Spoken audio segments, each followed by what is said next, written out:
আসসালামু আলাইকুম এভরিওয়ান, আশা করি সবাই ভালো আছে। আলহামদুলিল্লাহ আমি অনেক অনেক ভালো আছি। তো আজকের যে বিষয়টা নিয়ে কথা হবে সেটা তো থাম্বনেল দেখে অবশ্যই বুঝে গেছো। তো আর বেশি কথা বাড়াবো না, তো চলো শুরু করা যাক।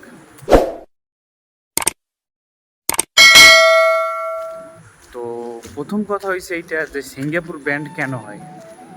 তো সিঙ্গাপুর ব্যান্ড হয় কেন, আজকাল সিঙ্গাপুরের আইন সব দিক থেকে করা, এমন কোনো আইন নেই যে করা নাই। সব দিক থেকে আইন সচেতন ও করা।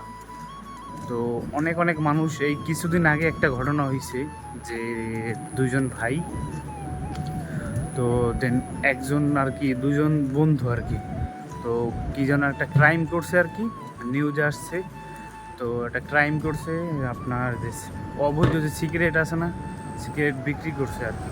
সিগারেট বিক্রি করার পর তো পুলিশে ধরছে আর কি। ধরার পর তাদেরকে দুজনকে ব্যান করে দিয়েছে এক কথায়। দুজনকে ব্যান করে দেওয়ার পরে, ব্যান করার পরে তো তখন সিঙ্গাপুর থেকে একবার ব্যান্ড হলে আর কি, সিঙ্গাপুরে যে মৃত্যুর আগ পর্যন্ত, মৃত্যু যদি হয়ে যায়, মৃত্যুর পর তার কখনো মানুষ ঢুকতে পারবে না। আর হয়েছে কি আপনার, তো ব্যান করার পরে তো তারপর তাদেরকে আর কি বাংলাদেশ পাঠিয়ে দিয়েছে। সিঙ্গাপুর থেকে একবার ব্যান্ড হয়ে গেলে তো আর কোনোভাবেই সম্ভব না যে সিঙ্গাপুরে ঢোকাটা, কোনোভাবেই সম্ভব না।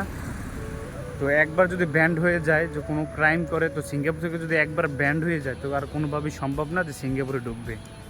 এটা বাংলাদেশ না, এটা সিঙ্গাপুর। তো এখন তাদের চিন্তা ভাবনা ছিল যে তারা যেভাবেই হোক, যেভাবে হোক সিঙ্গাপুর আবার ঢুকবে, মানে তাদের আর কি চিন্তা ভাবনা ছিল আর কি। তো আর কি নিউজে যেমন আসছে সেটাই আর কি শেয়ার করতেছি। তো তারা দুজন চিন্তা করছে এইটা, তো তারা দুজন কিভাবে যেন ভিসা লাগাইছে, আবার ভিসা লাগাইছে কিতে, মালয়েশিয়াতে।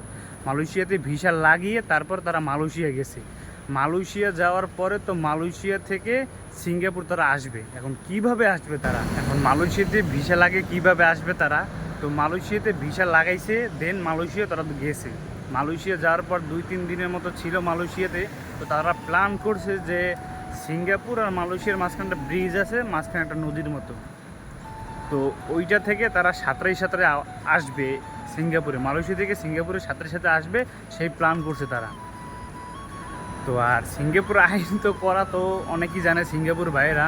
তো আর কি যেখানে সার্চ দেবেন সিঙ্গাপুরে আইন, আইন যে কতটা করা, তো সেটা আর কি আপনারা ভিডিওতে জানতে পারবেন। তো অনেক অনেক ভিডিও আছে, দেখবেন, সমস্যা নেই। তো এখন মেইন পয়েন্টে যাই। তো তারা আর কি সাঁতরাইয়ে চিন্তা ভাবনা করে দুজনে আসবে। তো দেন যেই কাজ, যেই প্ল্যান, যেই কাজ আর কি শুরু করছে, যে সাঁতারে আসবে। তো দুজনে মালয়েশিয়া থেকে সিঙ্গাপুর নদী আসছে, সাঁতারে আসছে। আসার 10 থেকে 15 মিনিট পর মাঝখানেই পুলিশে ধরে ফেলছে। 10 থেকে 15 মিনিট পরে পুলিশে ধরে ফেলছে। ওরা বুঝছিল কি, এটা হিসেবে মনে করেন যে যে বরিশাল থেকে, যে মনে করেন যে কীর্তনখোলা নদীর এই পাশে ওই পাশে, ওরা মনে করছে এইটা।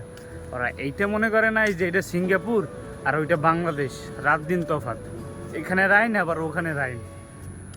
তো এটা কখনোই করা সম্ভব না, আর কখনোই পসিবল না এক কথায়। এখানে রাইন পুরো করা, পুরো একদম করা। তো এখন তাদের যে কি হয়েছে আর না হয়েছে সেটা আর কি জানা যায় নাই তেমন একটা। তো এখন আপাতত তারা জেলে আছে এতটুকু জানি। তো কবে ছাড়া পায়, কি হয়, তাদের লাইফটা কি হয়ে যায়, একমাত্র আল্লাহ জানে। তো আর কি যতটুকু পারছে আমি শেয়ার করছি আপনাদের।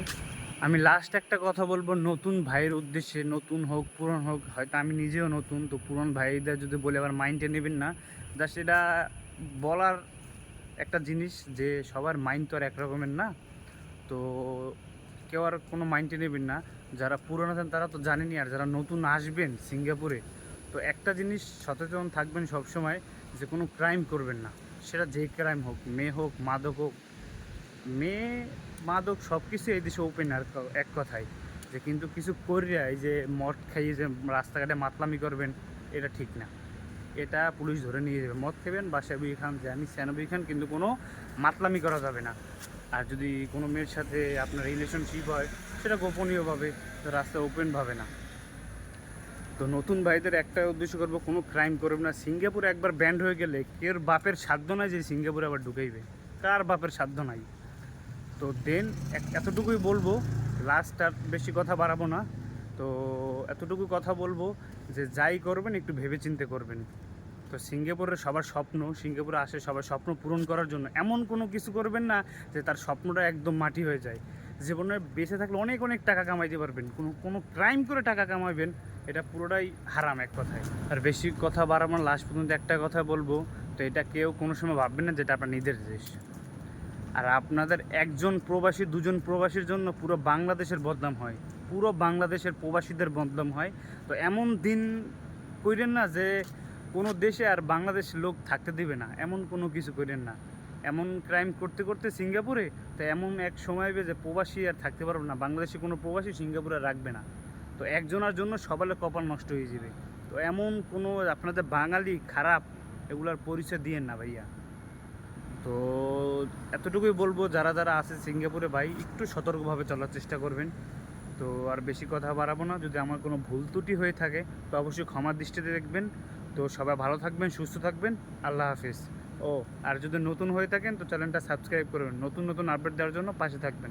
তো সবাই ভালো থাকবেন, সুস্থ থাকবেন, আল্লাহ হাফিজ।